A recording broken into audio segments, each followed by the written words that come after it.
A former BYU football star whose NFL career was cut short partially by concussions has now decided to devote himself to helping others with the same injury. Dave?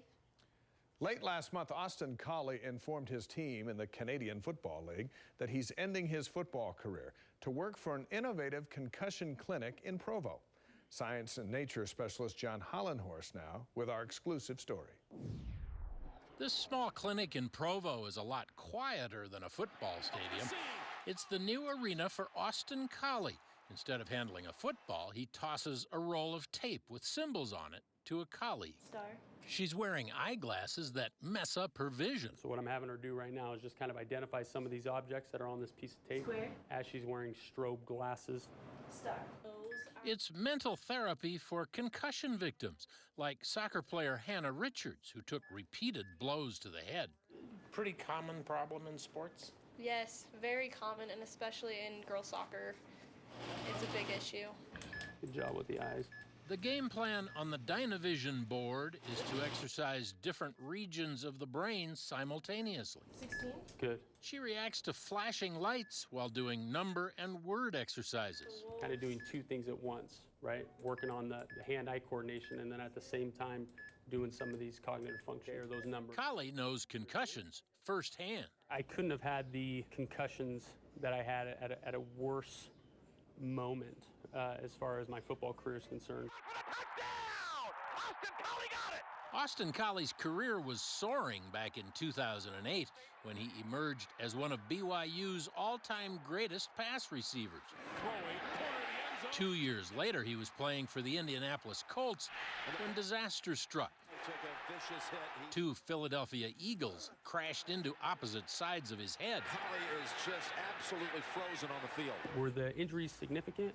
Yeah, right? I mean, it's not good when you're laying face down in the turf, unconscious for several minutes. That's never a good thing. Collie suffered 2 more concussions at a time when the NFL and concussions became a hot controversy.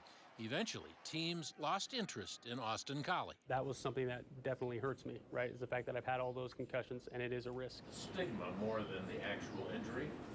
I think both. He played last year in the Canadian Football League with the BC Lions.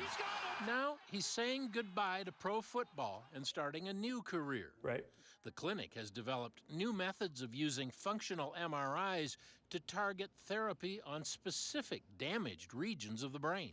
The reason why I joined on with Cognitive FX is to help guys be aware that there is a way to rehab. Collie originally came here to Cognitive FX as a patient, but he found the therapy did him so much good, he now plans to spend the rest of his life helping others, including NFL players, with the same problems. Because I want to make people aware, I want to make football players aware that, hey, you may have had some, right? But that doesn't mean there's doomsday right around the corner. Just last month, 2 of his NFL teammates came to the clinic for treatment. It just helps them feel like this is manageable and it's not a death sentence. And if Austin can come back from it, they can come back from it. Catch it. His new career isn't as glamorous as the NFL, but he still has fans. Right. I've seen his recovery, and I've seen hope through him, and it gives me hope. No pressure anymore. John Hollandhorst, KSL 5 News, Provo. John, thank you. Cognitive FX says it'll present data to an international conference this summer showing the long-term effectiveness of its approach. The clinic expects to submit those findings to a peer-reviewed journal later in the year. Ashley?